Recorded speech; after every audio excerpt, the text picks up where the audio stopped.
Olá, tudo bem? Estamos aqui para mais uma aula do meu curso de História da Justiça no Mundo Ibérico. Nós vamos falar hoje sobre o tema da culpa, da pena e da conversão.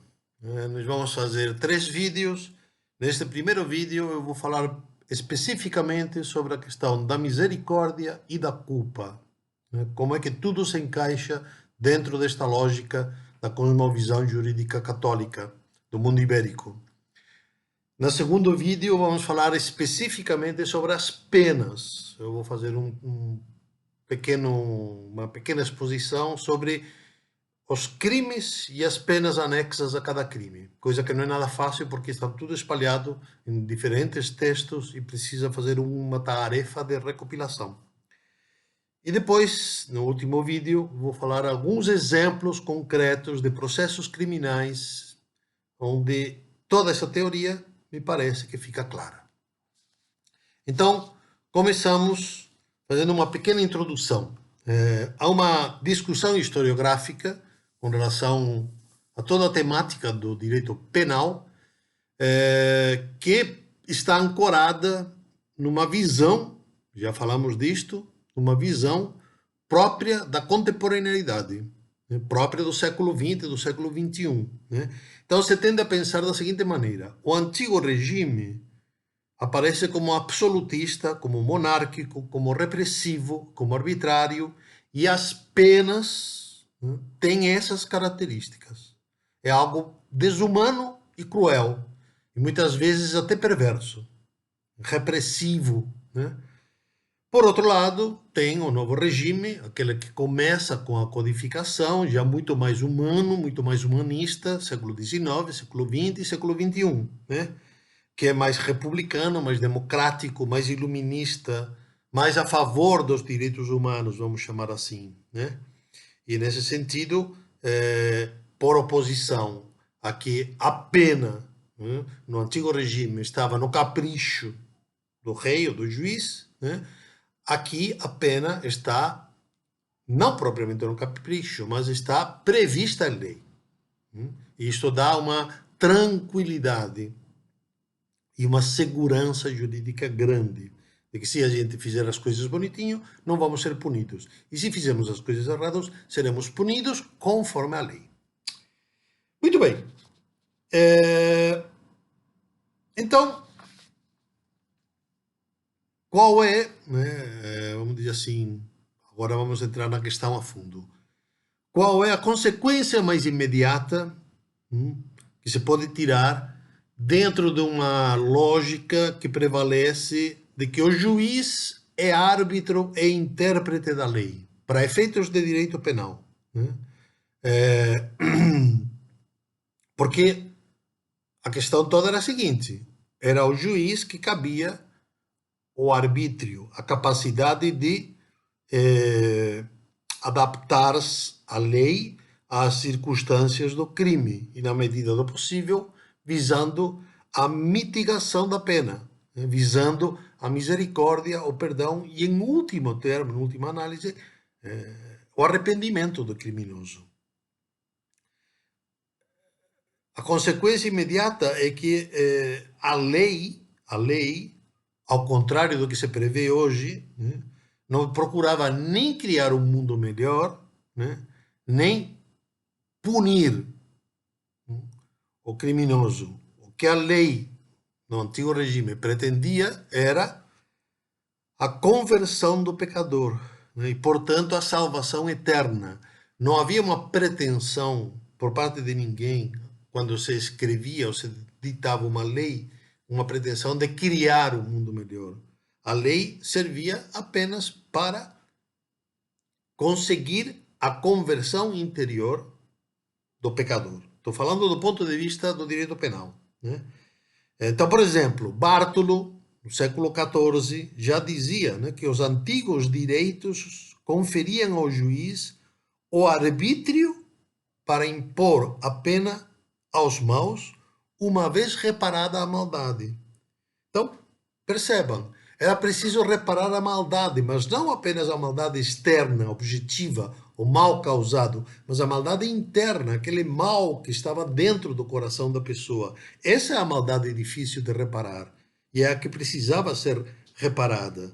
Então, o juiz tinha que ter o seu arbítrio para isto, mas era um arbítrio, volto a insistir nisto, que estava dentro dos limites da lei natural, do justo natural, da teologia moral, e não dentro da cabeça e do capricho do juiz, né? Então, se quisermos entender de forma mais ampla e mais profunda a justiça na América Espanhola e na América Portuguesa, é preciso prestar mais atenção às categorias de misericórdia, perdão, compaixão, culpa e conversão, né? Por quê? Porque o direito penal estava feito para instruir os súditos para agir em consciência como bons cristãos e para que pudessem perdoar-se uns aos outros, porque senão Deus não perdoaria. É o Pai Nosso. Então, dentro de todo esse arcabouço teológico católico, então, a primeira questão que eu quero falar com vocês é sobre a misericórdia. É um conceito jurídico e moral e religioso, né? Mas era importante entender, porque a figura do rei e a figura do juiz é análoga à figura de Deus. Se Deus é misericordioso, o rei e o juiz também devem ser, também são misericordiosos.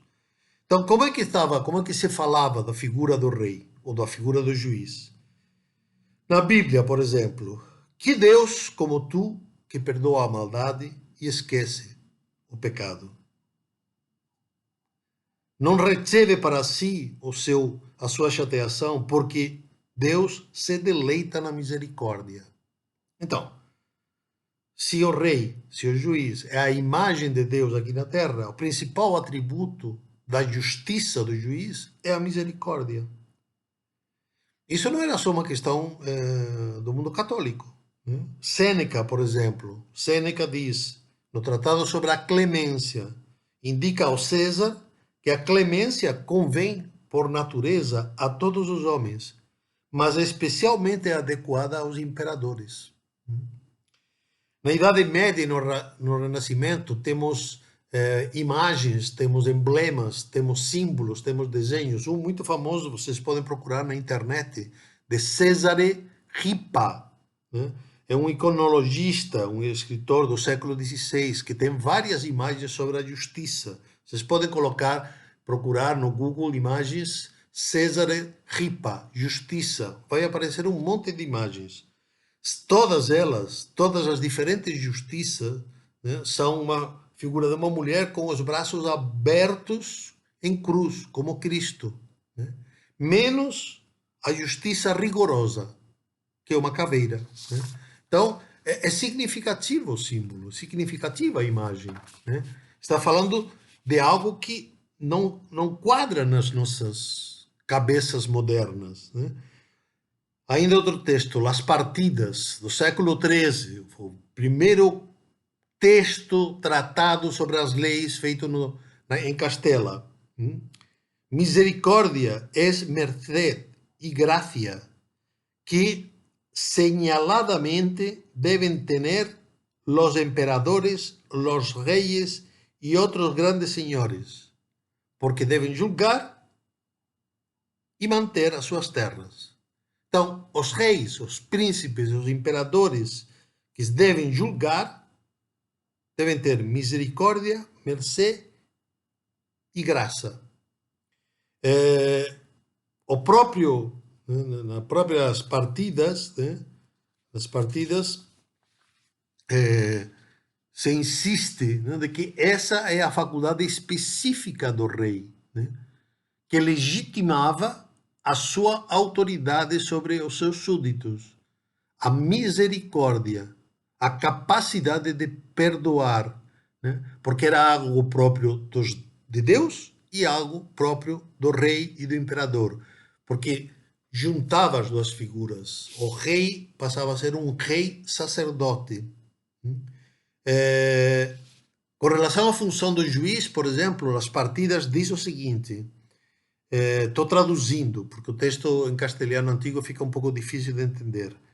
Os juízes devem prestar atenção antes de darem a pena para os acusados e devem olhar atentamente o erro sobre o qual vão dar a sentença, de maneira que seja antes muito bem provado e, prestando atenção, perceber qual foi o erro feito. Este observar atentamente tem a ver com observar as circunstâncias, com prestar atenção não apenas no erro, mas em todas as circunstâncias que envolvem o erro, porque o juiz precisava ser misericordioso. E destaca, nas partidas, destaca uma diferença entre misericórdia, graça e perdão. A misericórdia, diz as partidas, é propriamente quando o juiz se move com piedade para perdoar a pena de alguém a quem deve ser punido, doendo-se dele e vendo com muita pena o seu mal.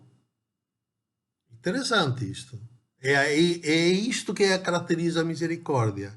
Agora, a mercê, não? A merced, em castelhano, é perdão que o rei faz a outro por merecimento do serviço que lhe fez.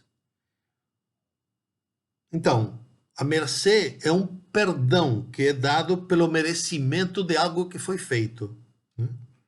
Algo bom que foi feito. Então, você faz uma mercê. Você perdoa uma dívida, por exemplo.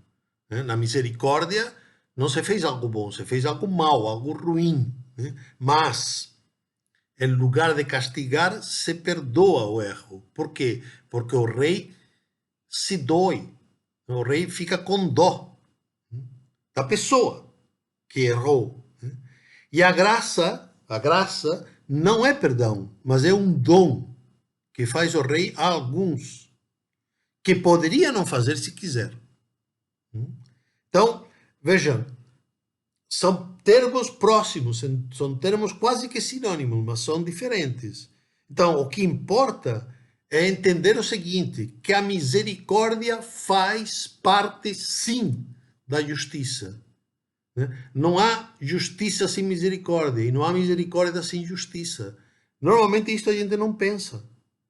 A gente pensa que a misericórdia é uma espécie de plus, né? Uma espécie de um a mais. Né? A justiça seria exata e a misericórdia é, bom, vai, não tem problema não. Não é assim.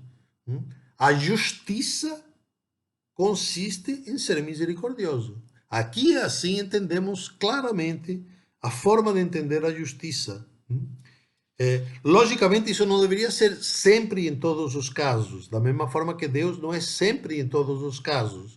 Né? Há momentos em que a misericórdia consiste em ser extremamente justos, em ser rigorosos. Faz parte da misericórdia, porque neste caso, para esta pessoa, é bom ele sentir toda a força do mal que fez e do rigor do castigo. Mas em outros casos, a misericórdia consiste no perdão. Por outro lado, temos a penitência. A penitência, que tem a ver com pena. Pena e penitência têm a mesma raiz em latim, né? Pena. É a ação que se exige, a penitência, é a ação exigida pelo juiz e pelo confessor da pessoa que cometeu o erro, do criminoso, do pecador, para que externamente se perceba o arrependimento interno. Ou seja, a penitência visa o arrependimento, não visa o ato externo. Se a pessoa é condenada a trabalhar nas galés, se a pessoa é condenada a ficar na prisão ou a pagar uma multa, essa penitência, esse esforço, esses sacrifícios, esses atos a qual a pessoa é obrigada, né, aos quais a pessoa é obrigada, é a manifestação externa do seu arrependimento interno. Isso fica muito claro na confissão. Quando a pessoa confessa, o confessor tem que dar uma penitência. Que se for uma coisa muito leve, então será uma penitência leve. Então, se a pessoa falar, eu roubei R$ 100, tá bom, então reza uma Ave Maria. Eu roubei R$ 1 milhão. Bom, então devolve esse milhão, reza um terço e vai até a Aparecida. Para o cara ter uma dimensão da pena, uma dimensão do pecado, uma dimensão da culpa. Né? A penitência tem que ser externamente algo forte para que haja uma manifestação do que está acontecendo por dentro. Eu acho que a melhor expressão de tudo isto, né, é um filme que já é difícil de encontrar, mas é The Mission, de Joffe, Ronald Joffe, com Jeremy Irons e Robert De Niro, né, que é a missão aqui das Sete Quedas, a missão dos jesuítas, né, nos Sete Povos, né, onde o Robert De Niro era um encomendeiro que escravizava índios, que explorava índios, que se aproveitava dos índios, se converte, vira jesuíta, mas ele precisa pagar a penitência do seu arrependimento. Só que ele sofre porque o arrependimento não chega. Quer dizer, ele está convencido de que fazia errado, mas internamente ele ainda não está completamente arrependido. Né? E tem umas cenas maravilhosas, né, do que significa o arrependimento final dessa pessoa. Né? Aí vocês vão ter que assistir o filme. Não é fácil perceber, né, na nossa semântica atual a ideia de misericórdia e de penitência. Né? Porque quando a gente fala de misericórdia hoje, né, a gente tende a pensar numa espécie de sentimento de empatia, né, de compaixão. Né? Não é isso. Né? E quando a gente fala de penitência, a gente pensa nessas exterioridades, nesses sacrifícios, nesses jejuns. Né? Então a penitência a gente liga sempre com a quaresma. Né? Então sei lá, não beber cerveja 40 dias, não comer chocolate 40 dias, né, etc. Não é bem isso, tá? Para que vocês percebam como as coisas estão bem relacionadas, né, eu quero trazer agora um texto de Giacomo Menocchio, já falei dele, né, é um jurista, não é um teólogo, é um jurista italiano do começo do século XVII, 1530 a 1607, né? Então, né, ele fala da importância do juiz ser, e agora ele traz uma citação literal de um teólogo da Alexandria do século IV, né? Santo Alexandre da Alexandria. Então, o juiz deveria ser sempre santo, sempre casto, cultivador de honestidade, pio, íntegro, sem nenhum erro, mesmo que pequeno, para não dizer vício, que de modo algum deve ter, que não se deixe vencer por nenhuma calamidade da fortuna, que não espere nada, nem diga nada, nem faça nada na vida, a não ser com sumo louvor e dignidade, que não cometa nenhum crime, coisa alguma, a que não deva castigar-se por nada, e que sirva de aliança ao gênero humano, nas coisas grandes e pequenas, de maneira que não se possa encontrar nenhuma mancha na sua consciência. É um bom texto para o Supremo Tribunal Federal, não acha? Que não se possa encontrar nenhuma mancha na sua consciência. É evidente que o Menocchio não era um ingênuo. É evidente que os teólogos não eram ingênuos. Então eu não sei por que isso aqui ficou tão lento. Espero que continue normalmente. Alguma paradinha aqui. Então, repito, é evidente que o Menocchio não era ingênuo. E me parece que também é evidente que os teólogos, os confessores, os padres não eram ingênuos. Quando se exigia perfeição moral, não se entendiam que os juízes iam ser santos ou eram santos. Estava se pedindo uma perfeição moral, nos mesmos termos que Cristo exigiu uma perfeição moral dos seus discípulos e de todos os homens, quando disse: sede perfeitos como o meu Pai Celestial é perfeito. Ou sede santos, tem outra tradução que é sede santos, como o meu Pai Celestial é santo. Cristo sabia que o homem nunca vai ser santo, que o homem nunca vai ser perfeito. Mas ele está colocando uma meta, um patamar, um ideal moral, né, que vai servir sempre como parâmetro. O que me parece importante aqui não é uma discussão sobre a perfeição ou não perfeição da vida, nem das pessoas, mas mostrar que um jurista que não é teólogo, do começo do século XVII, quando vai falar sobre as qualidades dos juízes, vai fazer esse elenco de qualidades morais, religiosas. Nós falamos hoje morais ou religiosas. Naquela época eram qualidades, virtudes, sem um adjetivo junto. Último ponto que eu acho importante falar aqui, nesses 10 minutos que ainda temos, é sobre a culpa. A teoria da culpa vai ser construída pela teologia moral, pelo direito canônico e pela teologia moral. E vai estar inserida dentro da ideia de pecado, e de pecado grave e de pecado leve. Ou, como se dizia, pecado venial e pecado mortal. Para isto,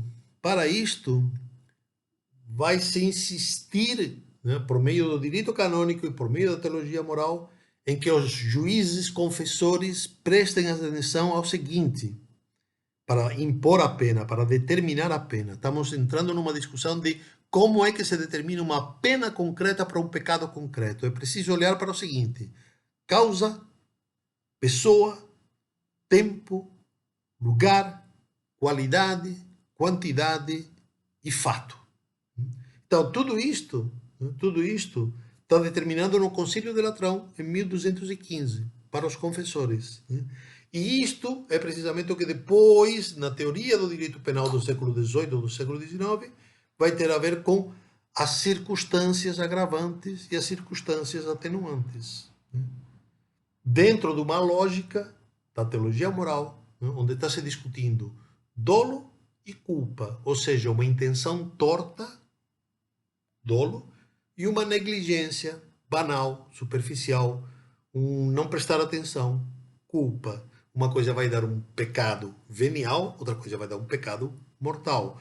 E nesse caldeirão é preciso olhar para todas as circunstâncias que envolvem o ato, para determinar bem a pena aplicável. Então, tudo isto vai ficar mais ou menos misturado, como digo, até realmente na hora que chega no fim do século XVIII, praticamente. O pecado e o crime estão um diapasão teológico, moral, jurídico. Então, por exemplo, Tomás de Aquino insiste muito na ideia de que para avaliar bem a gravidade do ato era preciso olhar para a voluntariedade. Ou seja, é preciso olhar, né, para o que de fato o criminoso, o pecador queria, né? Porque somos donos dos nossos atos e o somos através da nossa vontade. Porque tudo que foi posto no nosso poder chama-se de voluntário. Isto é de Tomás de Aquino. É preciso olhar para a vontade. E por isso vai sair essa distinção entre dolo e culpa. Né? E por isso a penitência vai procurar principalmente atingir a vontade, a mudança, a transformação interior da nossa vontade. É preciso que o pecador não queira continuar fazendo o mal. É preciso que o pecador queira fazer o bem. Então, vai se passar de um momento em que vai ficar tudo tarifado, assim, para esta pena, 2 anos de prisão, 5.000 maravedis, ao momento que vai ser mais do século XVI e do século XVII, através dos confessores, em que vai se dar liberdade e arbítrio para os confessores aplicarem a pena que mais conveniente for para aquele pecador. Por quê? Porque ele precisa, o padre, o confessor, precisa olhar para as disposições interiores do pecador, para a voluntariedade ou não do pecador. Isto, quando se chega nos processos criminais, vai se verificar exatamente que o juiz, muitas vezes, já falei disso também, né, mas agora tento colocar dentro de toda esta aula, o juiz vai falar, sim, que houve crime, que o criminoso é aquele específico, mas que a pena que está sendo imposta é uma pena de apercebimento, é uma pena de advertência, e que se o criminoso, pecador, voltar a fazer, então se aplicará todo o rigor da lei. Mas como se o juiz, que neste caso é um juiz padre, né? É um juiz pai, né? É um juiz que olha para o pecador, olha para o criminoso, fica com dó, exerce a sua misericórdia, e o castigo consiste numa advertência, num apercebimento, para que não volte a fazer. Como digo, não faz o mínimo sentido nos tempos atuais, né? Mas era assim que se pensava, né? E é importante isto porque muitas vezes, por aquela discussão historiográfica prévia, né, de que se entendia de que o antigo regime era um regime absolutista, monárquico e repressivo, não estou de acordo com isso, né? Precisamente porque o que eu verifico é isto que eu estou contando para vocês, né? Então, vou dar um exemplo apenas, né, de um teólogo, e com isto eu acabo dando duas explicações a mais, né? Paul Leimann é um teólogo austríaco, entre 1574 e 1635. Então, tem um tratado em 4 livros de teologia moral. Nesse tratado de teologia moral, ele dizia que nos crimes penais deviam ser consideradas 7 condições. Tudo isto vem da origem de Aristóteles, as substâncias e os acidentes. Vocês podem procurar Aristóteles, substâncias e acidentes, vocês vão ver como isto aqui se repete, né? 7 condições, as mesmas que eu falei agora há pouco: causa, pessoa, lugar, tempo, qualidade, quantidade e fatos. Assim, por exemplo, então agora são exemplos de Leimann. O crime de furto ou o crime de roubo, né, não se pode dar a mesma pena. E não pode se estabelecer uma pena só para uma quantidade roubada. Por quê? Porque era preciso também olhar para a pessoa, para o criminoso, porque era diferente se a pessoa fosse rica ou se a pessoa fosse pobre, né? Então era necessário ser mais leve, mais misericordioso com uma pessoa pobre do que com uma pessoa rica que cometesse um furto, ou que cometesse um roubo, né? Por quê? Porque para um seria um pecado mortal, o rico, e para outro seria um pecado venial, o pobre, né? E não é o mesmo também no caso da infâmia, no caso da injúria, no caso do xingamento, né? Por quê? Porque seria muito diferente se fosse uma pessoa poderosa, nobre, ou se fosse uma pessoa vulgar, pobre. Se fosse um homem pobre ou uma mulher pobre. Quer dizer, uma injúria contra uma mulher tinha muito mais peso, era muito mais grave do que uma injúria contra um homem. Ou não, dependendo. Então, tudo isto só podia ser analisado em concreto pelo confessor ou pelo juiz. E para ver em concreto, ele precisava ter arbítrio. E esse arbítrio é que permitia a dosagem da pena. E a pena estava dada como penitência, ou seja, uma exteriorização de um arrependimento interno. Bom, já levamos meia hora, espero que tenha ficado claro, né?